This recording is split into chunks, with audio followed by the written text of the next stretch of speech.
Hello and welcome, everyone. My name is Anissa Avon, and welcome to Leading in a Crisis Virtual Summit, Actionable Business and HR Strategies for Navigating Crisis and Change. And I've been very much looking forward to our talk today, Creating a Safe Place to Talk at Work, Black Lives Matter. And I'm so grateful, Candice, that you've joined us today. Expert coach, trainer, and VP of Talent Strategy. Thank you, Candice. Hey, thanks for having me. Really excited to be here. Me too. Me too. So we're going to just jump on in. I want to say very quickly thank you to our sponsors. The Whitmarsh Consulting Group. Without David Whitmarsh and his team, our entire summit would not be possible. David and his team are pretty talented marketing and multi-channel marketing and social media strategy and white papers and research papers and even retargeting campaigns. So if your organization would benefit from a super marketing expert, I highly encourage you to contact David and his team. And at the end of our talk today, we're going to talk a little bit about how organizations are addressing racism and biases and microaggressions and just holding the space for a dialogue. So I wanted to mention that right up front, that one of the offerings that Candice and myself and some other members of our team have put together in response to our crisis that our country and at this point world are sharing with us today is about addressing systemic racism. And the series is called Systemic Racism Series, Anti-Racism Facilitated Dialogue. And the intention is about holding a safe space for non-experts to talk about racism and marginalization and biases in the workplace. So reach out if you are looking for a solution. I'd love to have that dialogue with you and to support you and your team in that way. So Candice McGlynn, VP of Talent Strategy, Learning Solutions Consultant. Candice is also an author of Engage Us Now.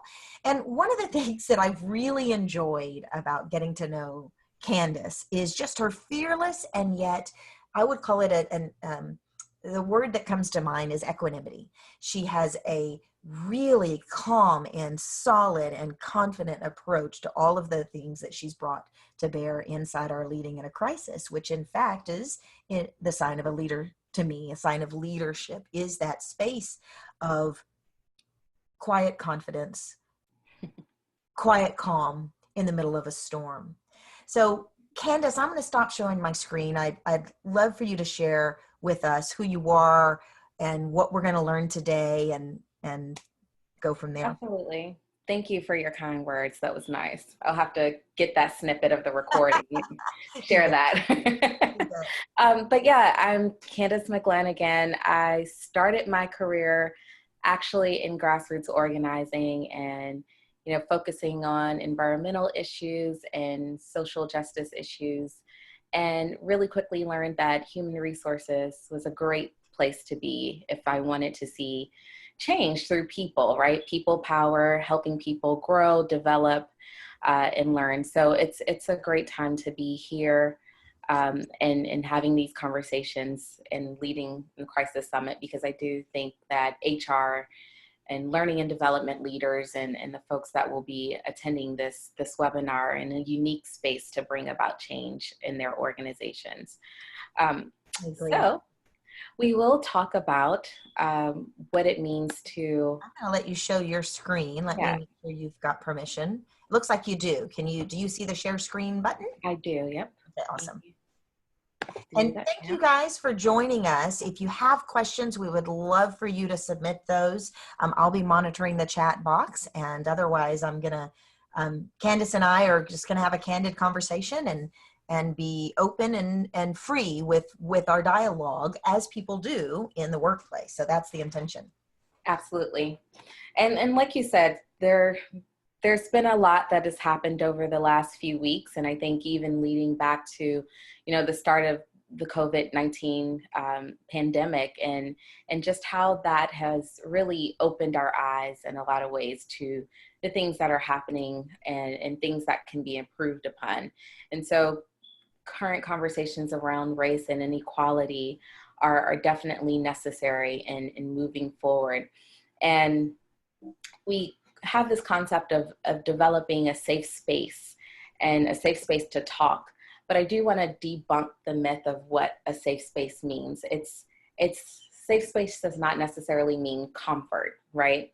Because these are very uncomfortable conversations. It doesn't matter where you are in your journey or who you are or how you show up. They're very uncomfortable conversations to have.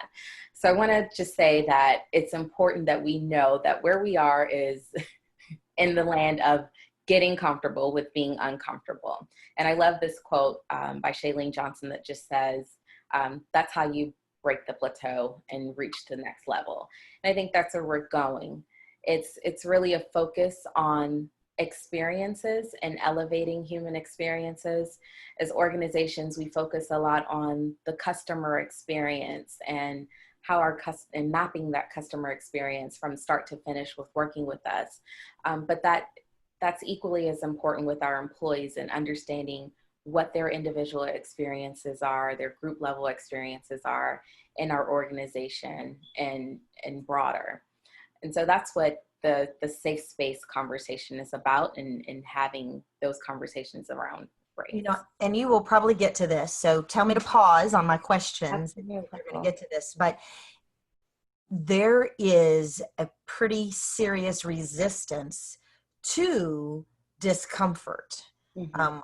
And from my perspective, in many Americans, there is an emotional intelligence that has not necessarily been cultivated specifically around this conversation. Yeah. And I am wondering, so here's my question. I'm wondering, how does someone support their team in getting comfortable being uncomfortable? Yeah. I would say, so I'll go to this next one. The first one is, I look at this conversation, there's two approaches that you could have. It's either going to be a fear-based approach to having the conversation, or you can operate in love. And I know love is like this weird term that we don't hear in corporations. But the reason why I think it's important is because while it is an uncomfortable conversation, and while there are things that are uncomfortable, I think that when we come from the perspective that this is an issue that all of us are affected by on some level, whether directly or indirectly, and we want to help with resolving it, or we want to contribute, whether it's or determining ways that we could, take action externally. It's important to look at it from a place of love. And, as HR professionals, and I've sat in that seat in HR where we get really uncomfortable with these conversations because we're thinking about compliance and we're thinking about, I don't know what the risk is around opening up the dialogue about these conversations and experience. And, when you operate from a place of love, it's taking a stance on what the organization represents and what the organization stands for. And that while it's not going to be a perfect experience, a perfect journey, there are going to be mistakes that are made. When you keep that intention and that why on, we're doing this with an end goal in mind to get to a better reality for everyone. I think those mistakes, that level of transparency, that level of vulnerability is more accepted.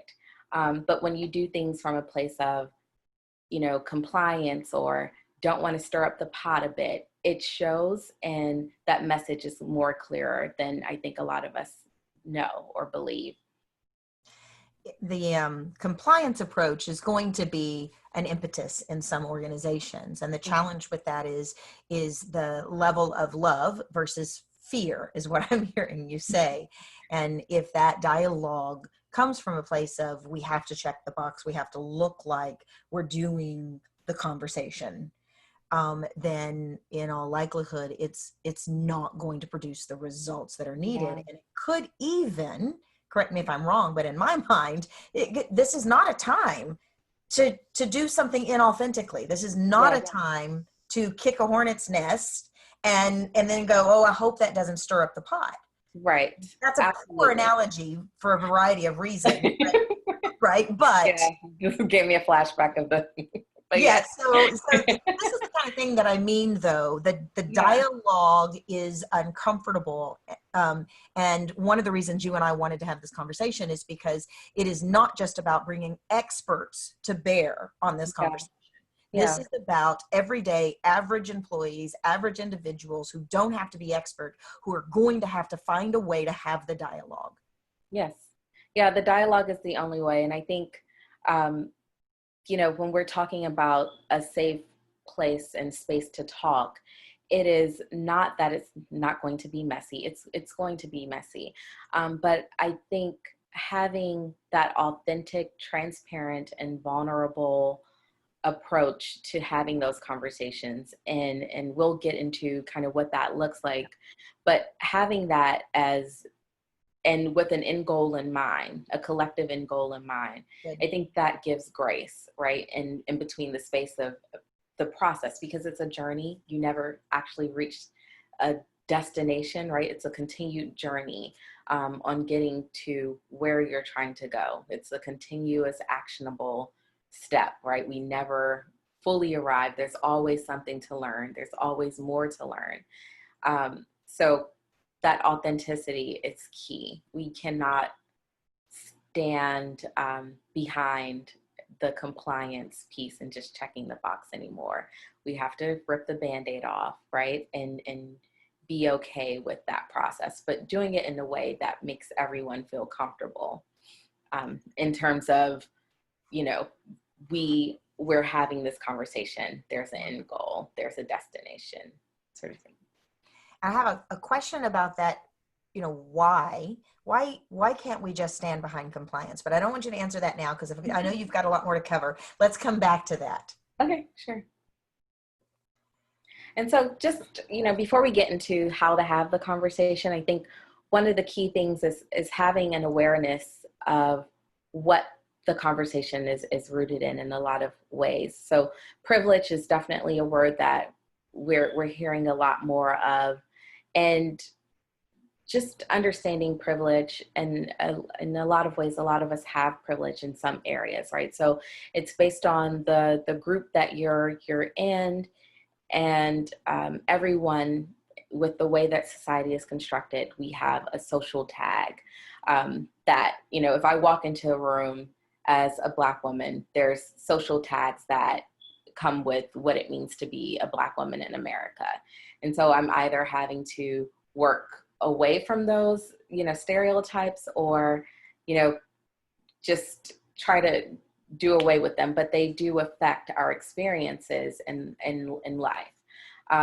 You know, for men, it could be men are seen as leaders, right? So it may be harder for a woman to get a leadership role based on unconscious bias that comes with the social tags and, you know, realities that come with the privileges that we have. So always say, understand privileges and the way that they work.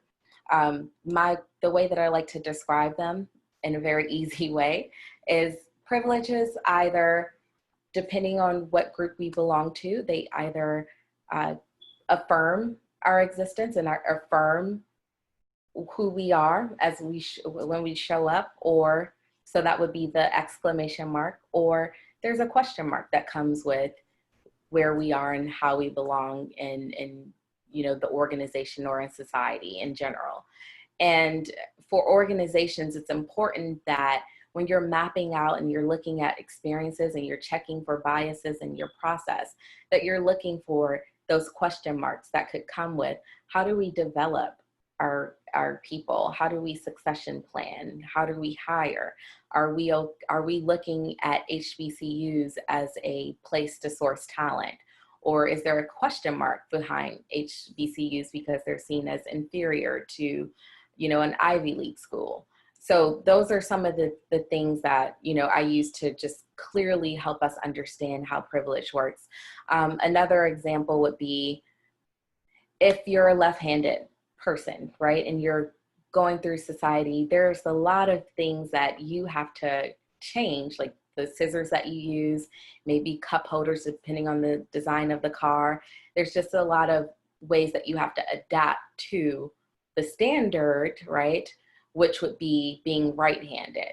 As a right-handed person, I don't have to think about, where my cup holder is or what kind of scissors I purchase. That's the equivalent of the privileged and groups that are target or marginalized groups. And it's important for us to understand how our privilege works, and so that we can have authentic conversations. Because if we're coming to conversations without understanding or some level of understanding, it could be tough to have conversations that lead to solutions. Well, and that is exactly what I'm seeing when I talk to certain, for example, members of my family who will adamantly say, we don't have privilege. I've worked for everything I've ever done in my life. And they're, I'm reading Robin DiAngelo's book, White Fragility, for this very reason, to understand, what is it I don't understand?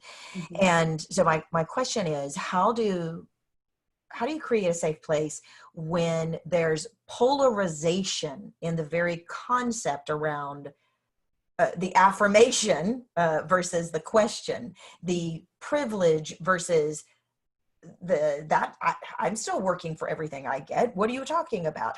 Where do you go from that, instantaneous opposition? Yeah.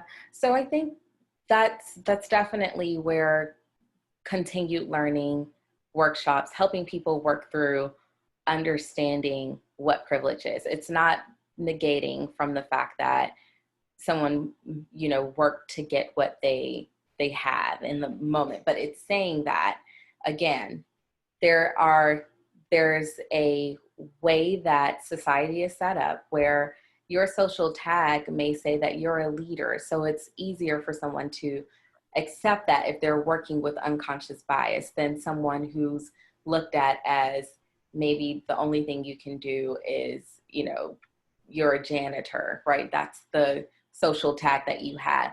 So it's really just understanding that our society is set up in a way that gives advantages to others over other groups, and just accepting that. And then working through that, because it happens in many ways. As a heterosexual woman, I know that I don't have to, I could have a picture or image of my spouse and not think twice about it, and that may not be the case for someone in the LGBTQ community, where in the workspace, depending on the environment that they're in and if they feel that they're fully accepted. And it's just those sorts of things that we have to be more mindful and conscious of. And what I'm hearing is that these, I don't want to trivialize them. Yeah. The one slice of privilege that you just explained is a perfect example. Yes, I can have a picture of my spouse, never think twice about it. And if I were in the LGBTQ community, I would have to put my picture away, or if I was even ever considered, because I don't want to be marginalized or have biases perpetrated. Exactly. One of the things that I read recently that explains what you're sharing is an example of the voter registration laws that require driver's license to vote. And yet in many states, they have made driver's license offices hundreds of miles away from individuals, and that in particular disproportionately impacts Black voters and prevents them from being able to vote. And that there is an argument that this was intentional, and that it was set up intentionally to marginalize low income and Black voters. And so part of what in this dialogue of what is privilege, what is not, is and this is a question and a statement, is opening my eyes to where are the small and the large slights that add up to significant advantages for some over others. Right. Exactly. That's very helpful. Yep. That's a great example. And so I recently found this, and this is one that's been trending, but it's, what does it take to become an anti-racist? And one of the greatest things that we could know about racism and anti-racism is that none of us were born either or, right? You weren't born racist, you weren't born anti-racist. So it is an absolute choice to make. And we've seen this comfort zone for, how to move forward with COVID-19 and how to move forward with all the changes there. But the same applies. You have the fear zone, the learning zone, and the growth zone. So some of the traits within the fear zone, right, are just denying that racism is a problem. That within itself is a privilege, to be able to say something is not a problem because you have not experienced it. Avoiding hard questions and really the need to be comfortable. All those things are a part of the fear zone. And when you get to the learning zone, it's recognizing that there is a problem, doing the work, learning about racism, asking people for their experiences, educating yourself. And the key here is just the vulnerability.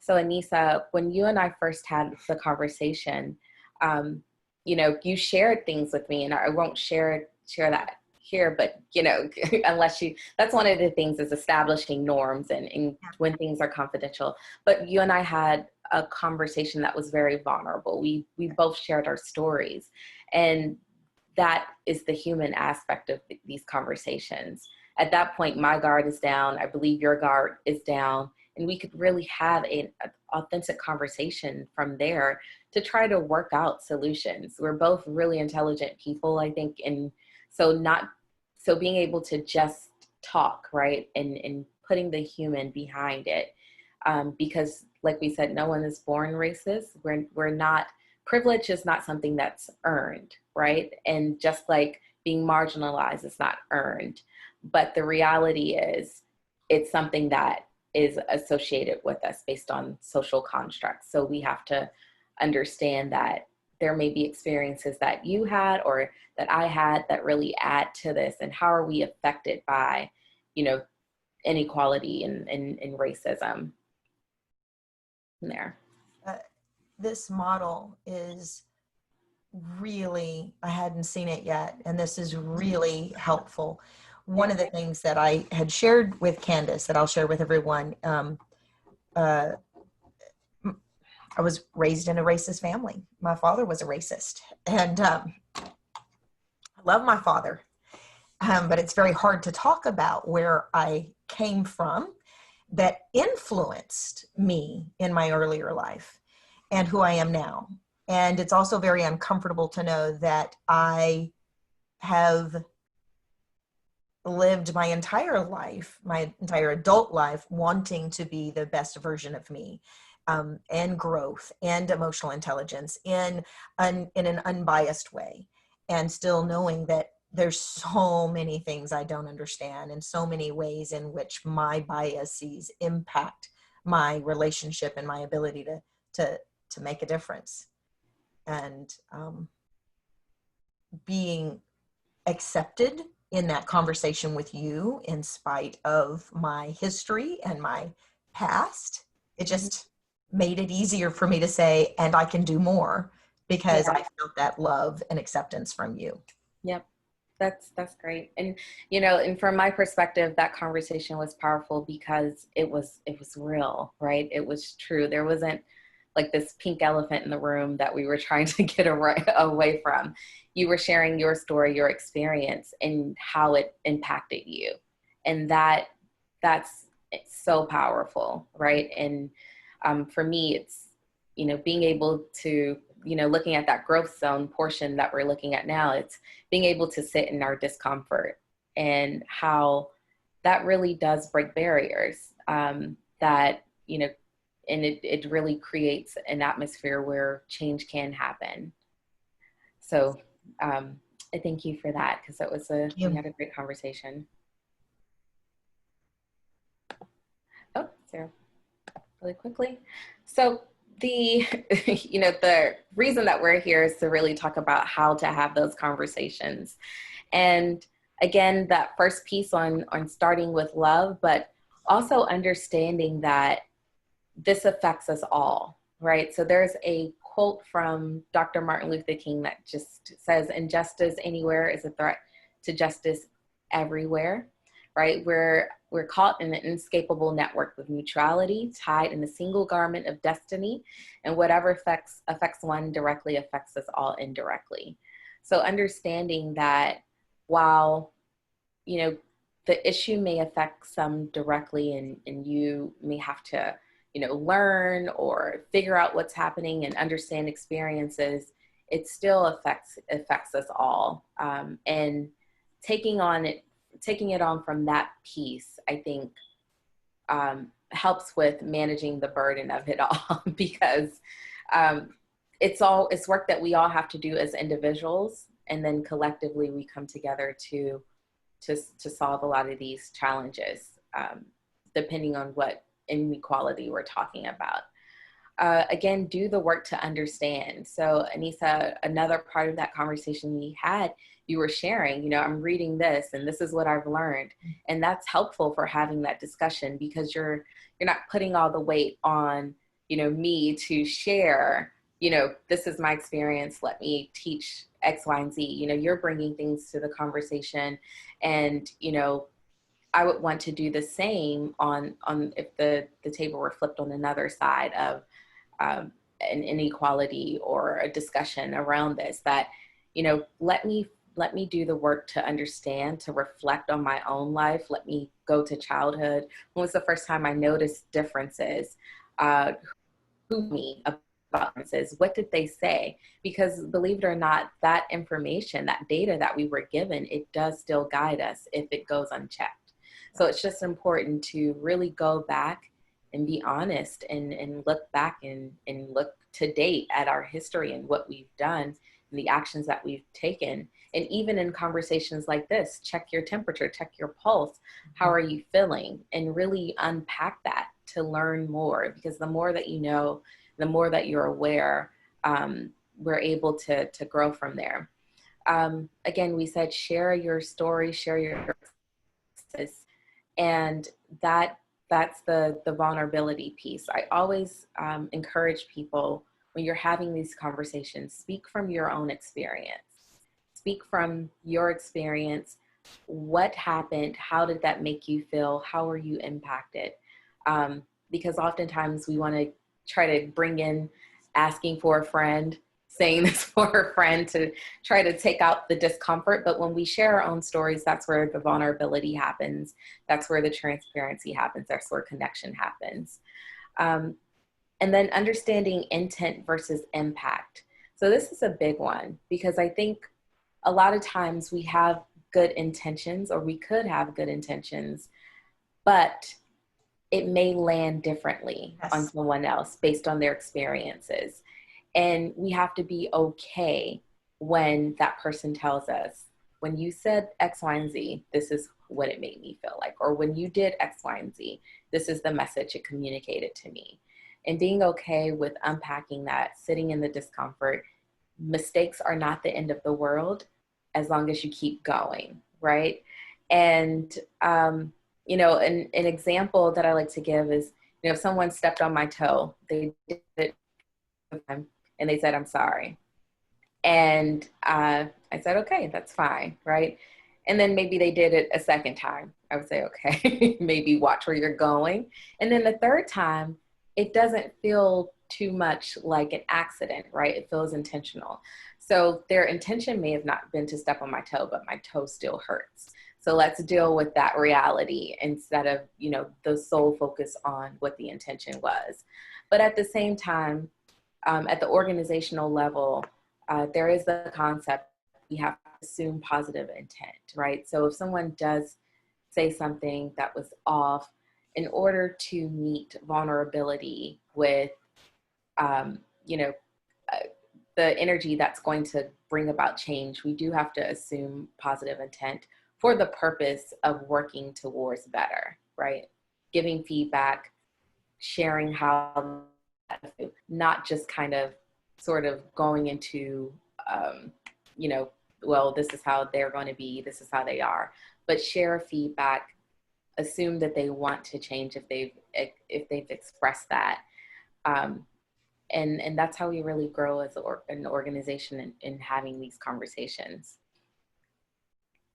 Yep. And then the last piece is just a commitment to doing the work to inequality. Again, that's doing the work at the individual level.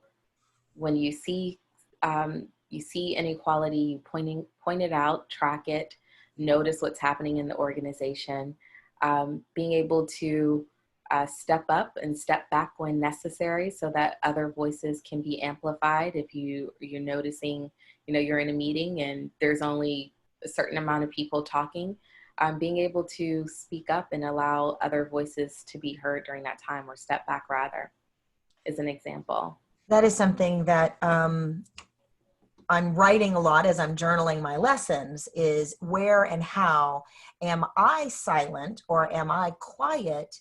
Whereas in most situations of injustice, I'm super vocal. So are there areas in which I am sitting back and allowing others to carry the full burden?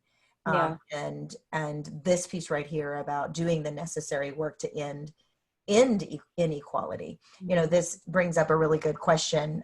John wrote, so if we have voter fraud, which there are numerous examples of it happening around the country, what is your solution to ensure that we are able to confirm one's residence and legal right to vote while preventing voter fraud? We can't just say, come vote without identification.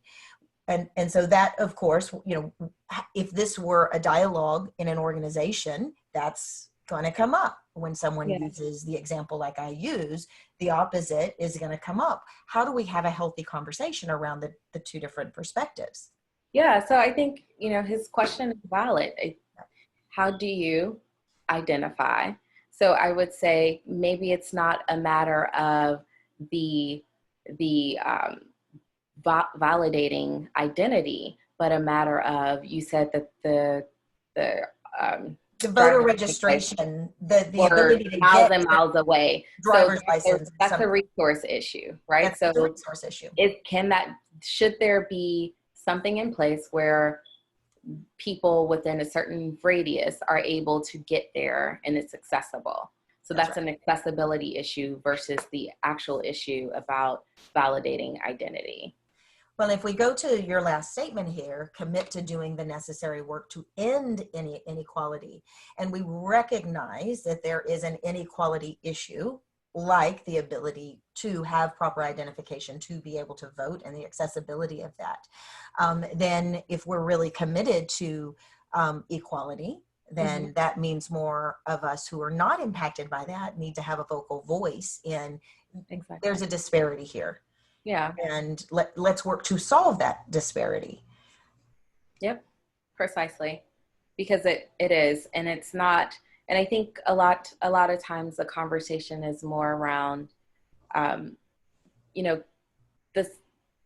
it makes sense to want to verify identity. Absolutely. But it doesn't make sense that someone would have to go 300 miles or whatever number you gave.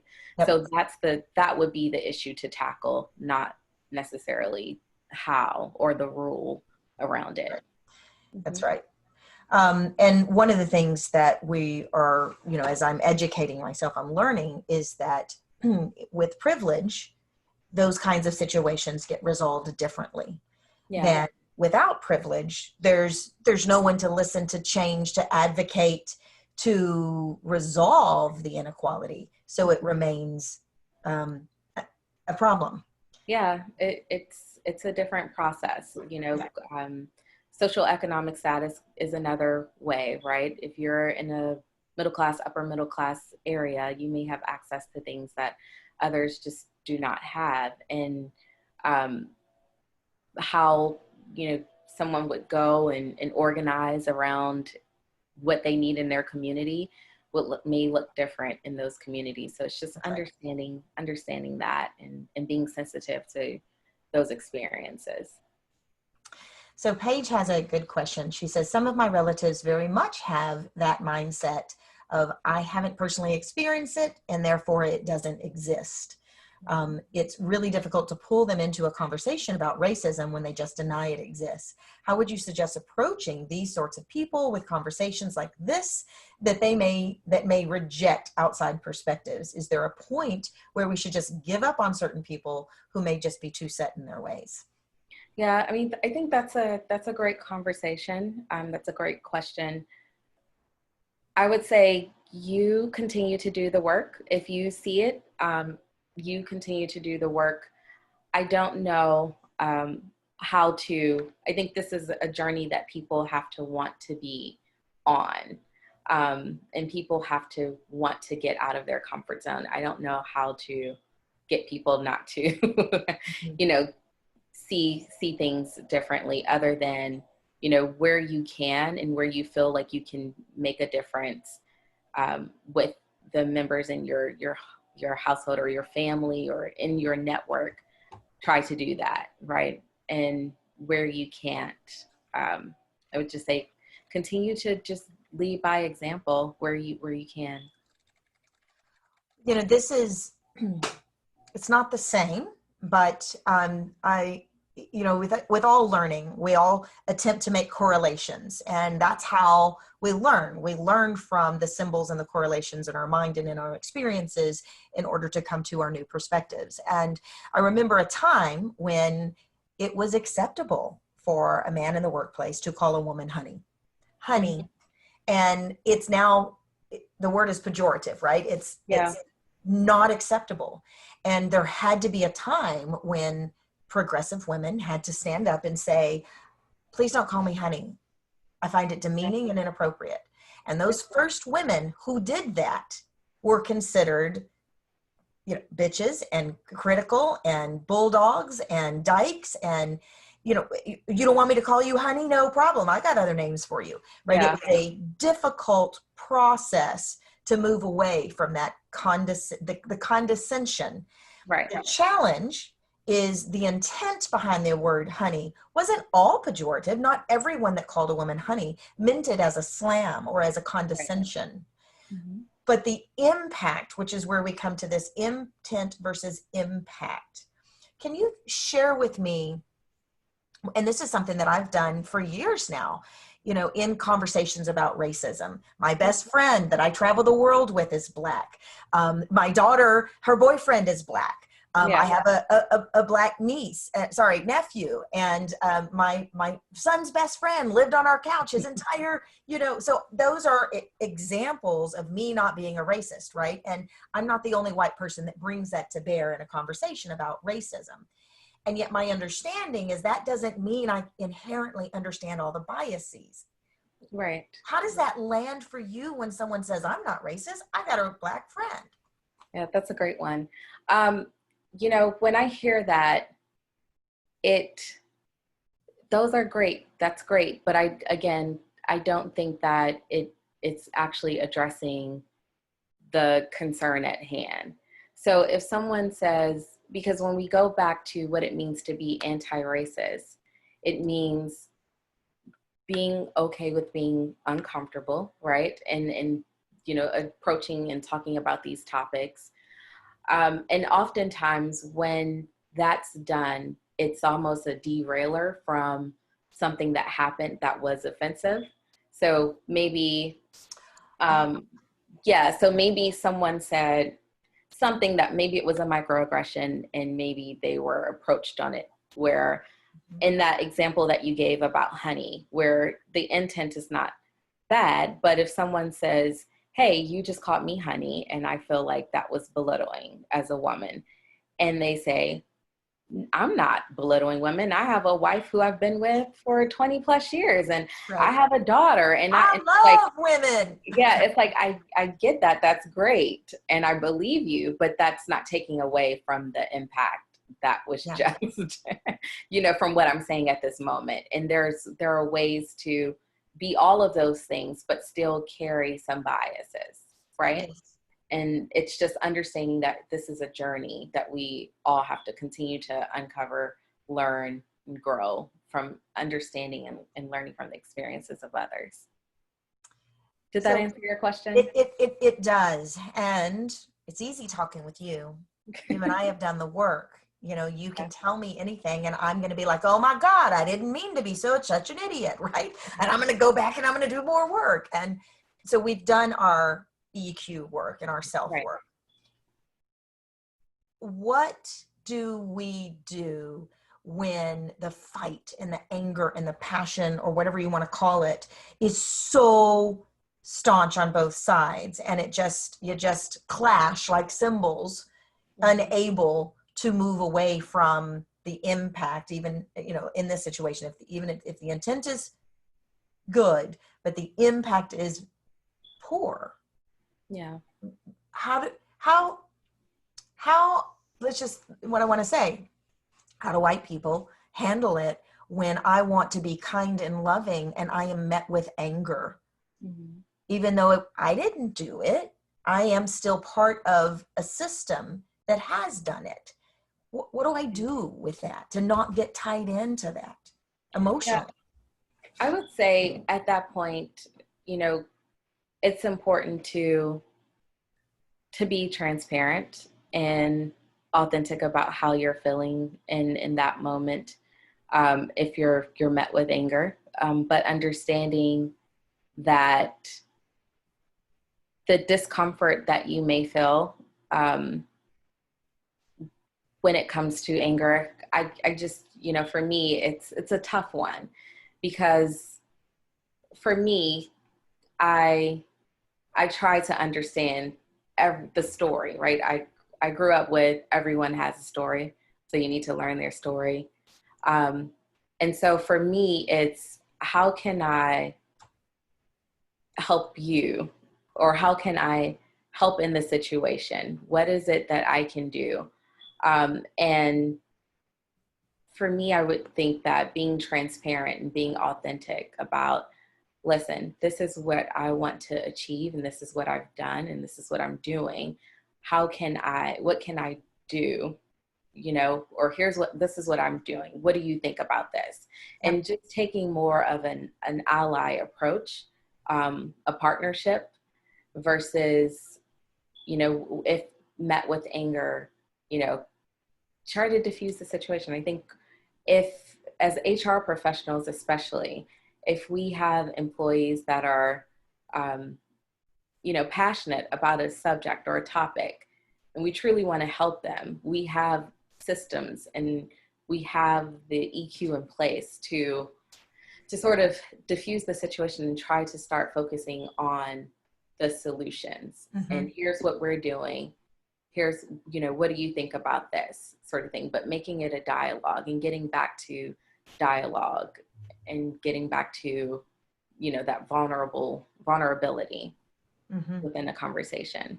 You know, we've talked before about verbal Aikido, and everyone, especially when we're passionate about something, we want to feel heard. We want our opinion to be validated. Yeah. If we're passionate about it, we are committed to that opinion, at least in that moment on some level.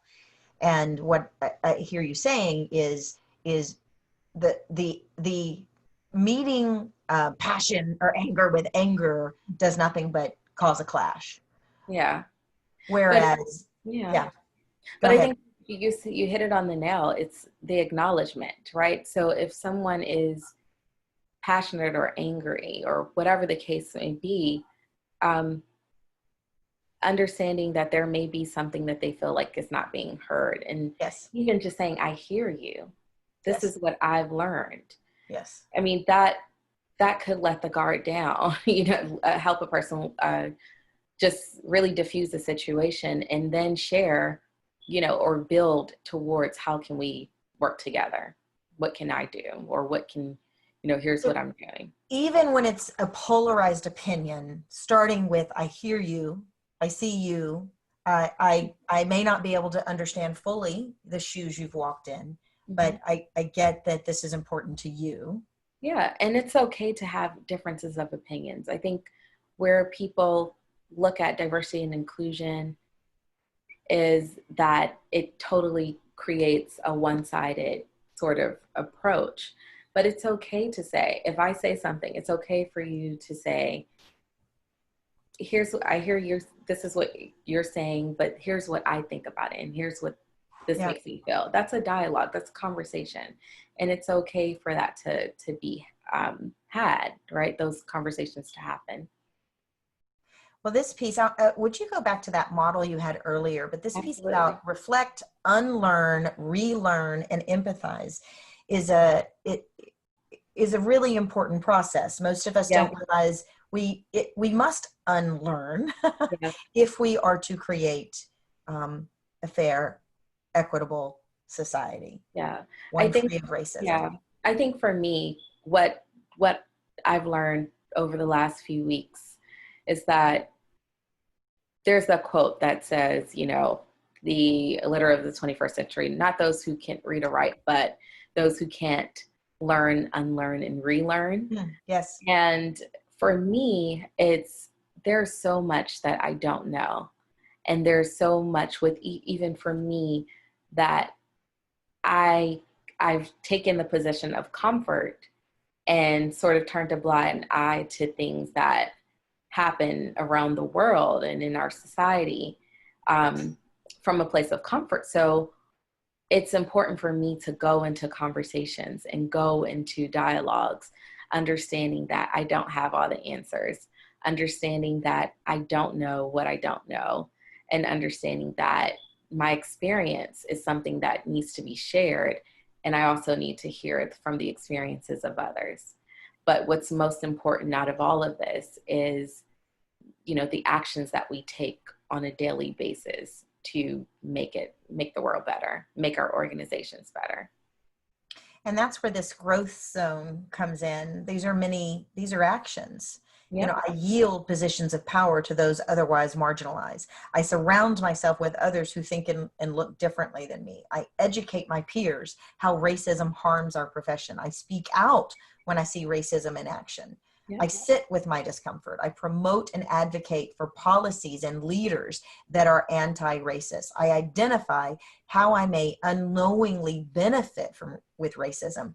I said that one last on purpose, because I think that it's a difficult one for privileged to really wrap our minds around. What do you mean I've benefited? I hate it. I don't like it. I do speak out about it. How exactly am I benefiting?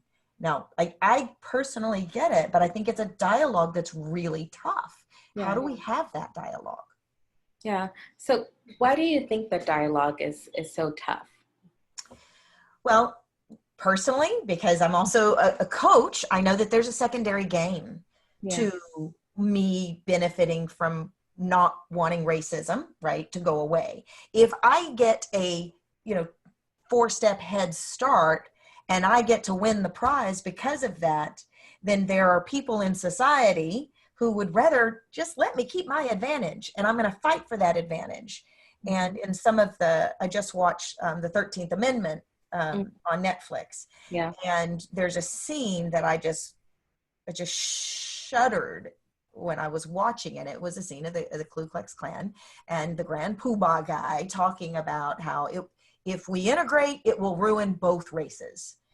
And it was really, what he was really saying is, I don't want to lose my edge. I don't want to lose my whiteness. I don't want to lose my privilege. So I have to fight for that privilege. And I think that that's a difficult thing for many people to shed.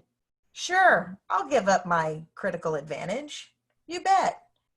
That's a tough conversation. Yeah.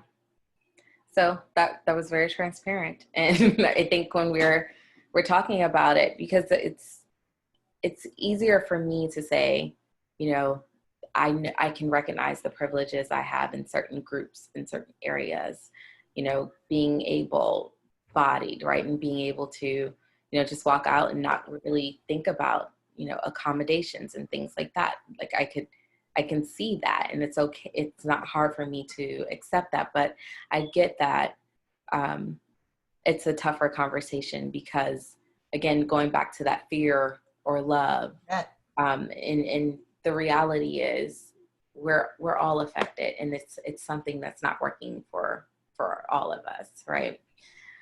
And the reality is that getting out of that fear zone and getting out of the scarcity, right? Or there's not enough for all of us to be great, right?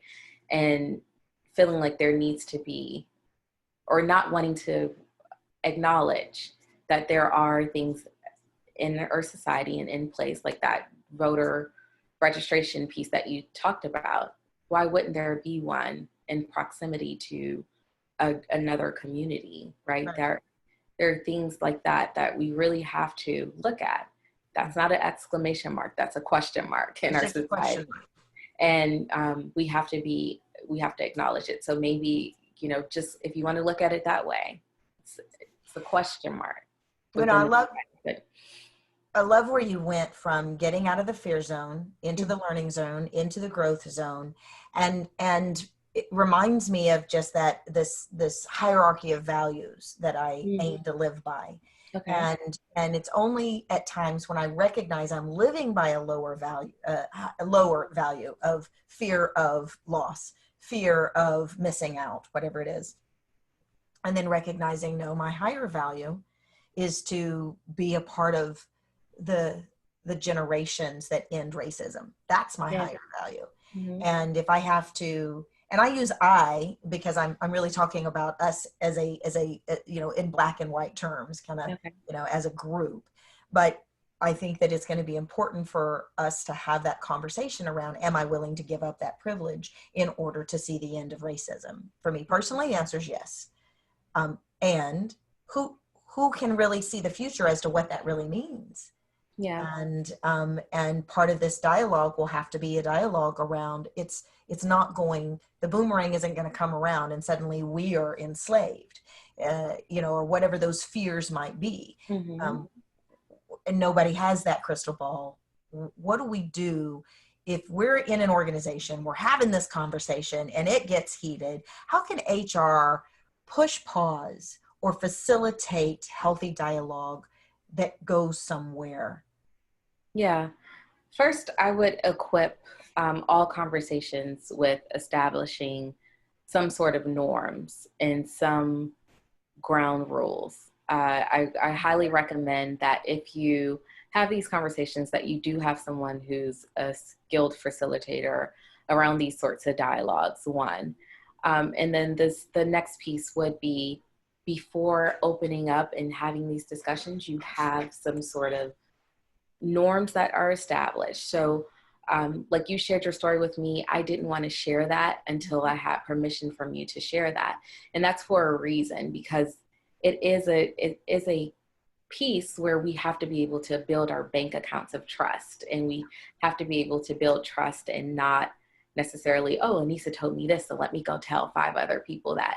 So establishing those sort of rules within the organization as you're preparing to have these discussions is really important.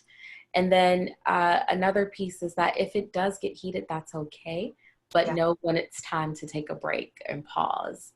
I've been in organizations where we've done this and people were in tears and people were crying at the realities of things that they didn't know or things that they had to bring back up. And it's okay to be human and to pause in those moments. But that those same organizations are organizations that are doing leaps and bounds in terms of the work and really good cultures that they've been able to create out of that transparency in those moments of vulnerability. Such a really good point. We've got time for one more question. Okay. Do you have advice on how to move as a person and as an organization from the learning zone to the growth zone?